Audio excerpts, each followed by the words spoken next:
Hello, writers. Today I'm going to talk to you about a simple process that you can use to help pre-write your essay and get all your ideas organized and figure out what matches with what and maybe how in the world should I fit all these ideas together. And that is called mind mapping or clustering. There are different terms for it. So I'm going to go ahead and show you what I am talking about. So what is a mind map anyway? So basically in a mind map, you have something in the middle. This is your main idea. And then you have things branching off of them. So this is a sub idea. This is another sub idea. This is another sub idea. This is another sub idea. And you can have as many of these as you want.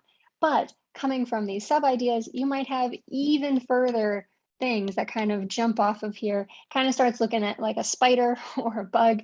But you could have these, and then it can go even further down. So this is just a way of kind of visually mapping out your ideas. All right, so let's kind of put this into practice and see what it might look like.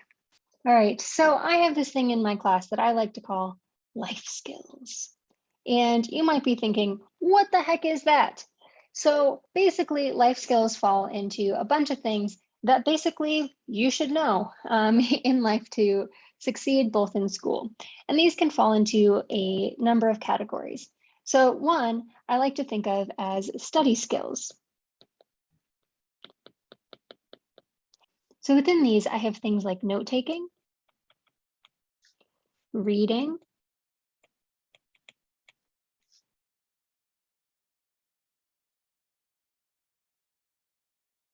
and test taking. I also have stuff like time management.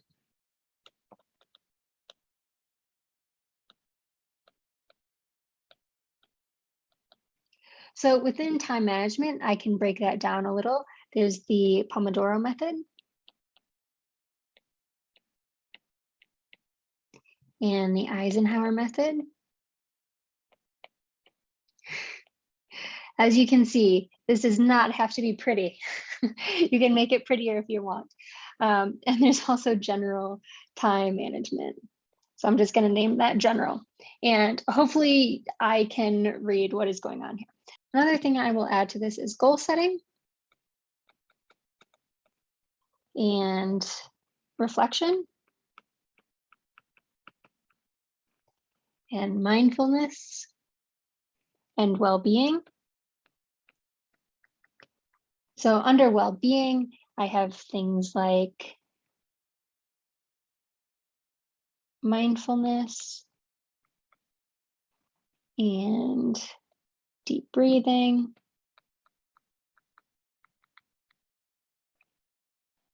and meditation. All right, and then let's say some physical stuff. So sleep, exercise. All right, so now that I am sitting here looking at my web, there is more stuff that I could add to it, but I'm just going to leave it here. And I might start thinking, how do these things fit together? So I might look at goal setting and reflection. How are those connected? So I might kind of look at these and go, these are connected because this is a first step and this is a last step.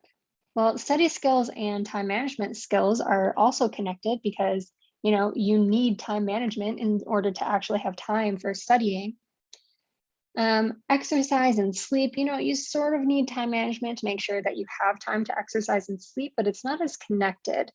And you can set goals with sleep or exercise, but it's not really going to be like a SMART goal. It's just going to be, I want to make sure I can sleep. But I can see a relationship between the physical and the well-being.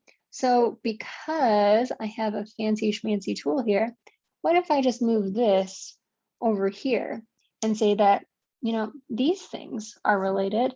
These are both more physical.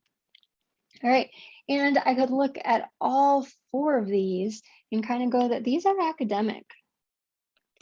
right? And this helps me start thinking that maybe my essay would be split with life skills between the more academic and the more physical.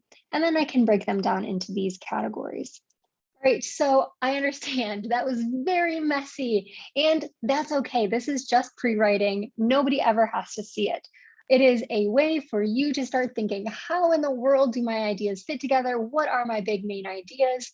And if you have something like technology to help you along, then you can always move stuff around without much hassle. One thing that is really nice about mind mapping or clustering is that you kind of get to see more of like how these things work together. And if you want, you can draw pictures if that's helpful to you, and just kind of see things from a more visual standpoint, just see it a little differently than you might in something like an outline. All right, so I hope this is helpful to you, and maybe you will use a mind map when writing your next essay. All right, looking forward to hearing from you. Bye.